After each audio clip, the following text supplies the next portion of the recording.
प्रातः काल उठ करके शिव स्वरूप गुरुदेव का स्मरण करते हुए उनके द्वारा बताए हुए नाम का जप करो।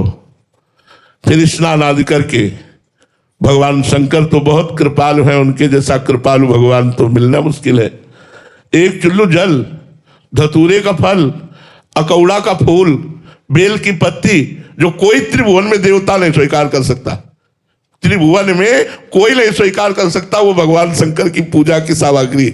धतूरे का फल, अकौड़ा का फूल, बिल्व पत्र, एक चुल्लू गंगा जल, इतने में महाराज भगवान ओढ़रदानी शिव प्रसन्न हो जाते हैं। उनका नाम जप करो और उनका अभिषेक करो, उनकी आराधना करो और उनके प्रेमी जनों का संग करो। और रोज हो सके आसपास शिवालय हो तो दर्शन करने जाओ, दर्शन करने से भी प्रेम उत्पन्न होता है। और कभी कभी समय मिले तो 12 ज्योतिर्लिंग हैं अपने भगवान शिव के। सौराष्ट्र सोमनाथम च श्रीशैले मल्लिकार्जुनम उज्जैन्याम महाकाल ओंकार ममलेश्वरम प्रल्याम वैद्यनाथम च डाकिन्याम भीमशंकरम सिद्धबंधे तु रामेशम नागेशम दारुकावने वाराणस्याम च विश्वेशम त्र्यंबकम गौतमी तटे हिमालय तु केदारम घुष्यमेशम च शिवालय एतानि ज्योतिर्लिंगानि सायं प्रातः पठेन् नरः सप्तजन्म कृतं पापम स्मरणेन विनश्यति। अगर 12 ज्योतिर्लिंग का रोज स्मरण किया जाए तो सैकड़ों जन्मों के पाप नष्ट हो जाते हैं। अगर कहीं दर्शन और अभिषेक किया जाए तो क्या कहना, अपने पास तो विश्वनाथ जी बहुत नजदीक हैं, काशीपुरी चला जाए, कभी विश्वनाथ जी के दर्शन करे, गंगा जल चढ़ावे, बैठकर उनसे प्रार्थना करे। वो तो आशुतोष से बहुत जल्दी प्रसन्न हो जाने वाले देवता है। जपें क्या महाराज जी? ये तो गुरु से पूछना होगा। गुरुदेव का वर्ण करो और जो गुरुदेव आदेश करे वैसा जपना चाहिए, जो गुरुदेव मंत्र दें वैसा जपना चाहिए। अभी मंत्र आदि कोई सभा में उच्चारण करने का तो विषय है नहीं कि हम गुरु मंत्र बोले कि शिव उपासक ये जपे, राम उपासक ये जपे। शिव उपासना करनी है तो शैव दंडी सन्यासी, जो शैव उपासना से युक्त सन्यासी, उनका आश्रय लो और उनसे मंत्र लो, उनकी उपासना पद्धति से चलो तो भगवान शिव की कृपा प्राप्त हो जाएगी। शोभा निधि शरण जी बरसाना से।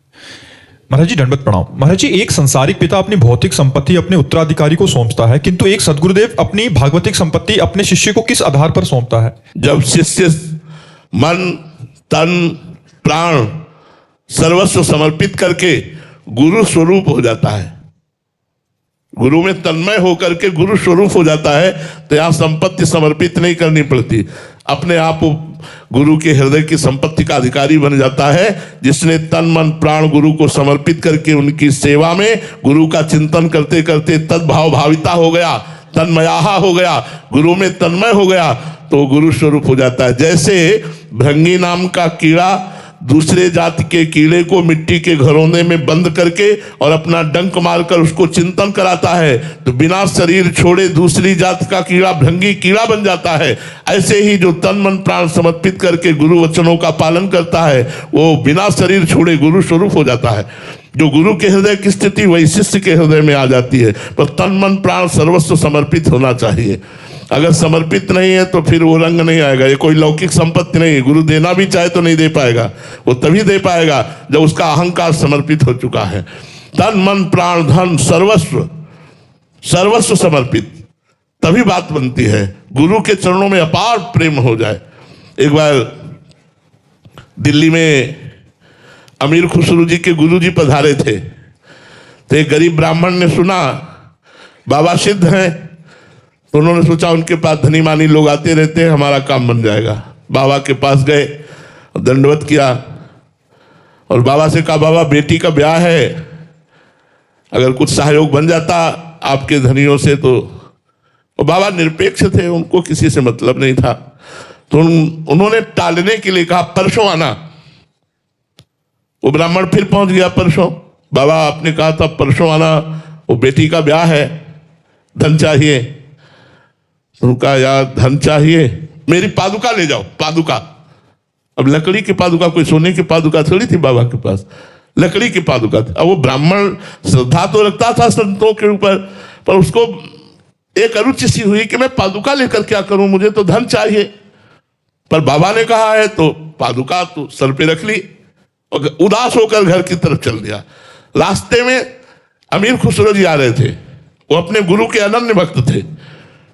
उन्होंने अपने सेवकों से कहा, मेरे गुरु की, मेरे साहब की कोई वस्तु है आसपास, मेरा मन आनंदित हो रहा है, मुझे ऐसा लग रहा है मेरे गुरुदेव की कोई वस्तु है।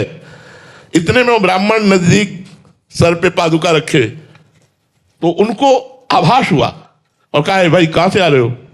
तो उनका बाबा के पास गए थे, किस लिए? धन चाहिए, दिया। हाँ, ये पादुका दी, मुझे पादुका नहीं, मुझे धन चाहिए था। तो बोले पादुका मुझे दे दो, ये 13 ऊँटों में असरफियां लदी है, ये तुम ले जाओ।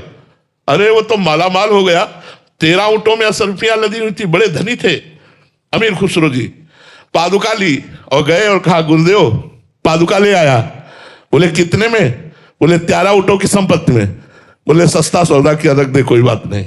ये तन मन प्राण गुरु को समर्पित, तो जो गुरु के हृदय में चल रहा है वही शिष्य के हृदय में आ जाएगा। सर्वस्व समर्पित गुरु को, तब गुरु का कृपा पात्र बनता है। ऐसे गुरु की संपत्ति का अधिकारी नहीं हो जाता कंठी बंधाने मात्र से। जो अपने अहंकार को, तन मन प्राण को समर्पित कर देता है वही गुरु की संपत्ति का अधिकारी बनता है। महर्षि, गुरु की वास्तविक संपत्ति क्या है?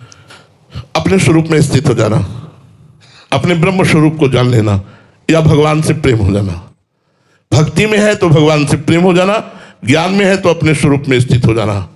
स्वात्माराम स्थिति, देहातीत स्थिति, त्रिगुणातीत स्थिति, कालातीत स्थिति, ब्रह्मानंदमय स्थिति, ये गुरु की संपत्ति है।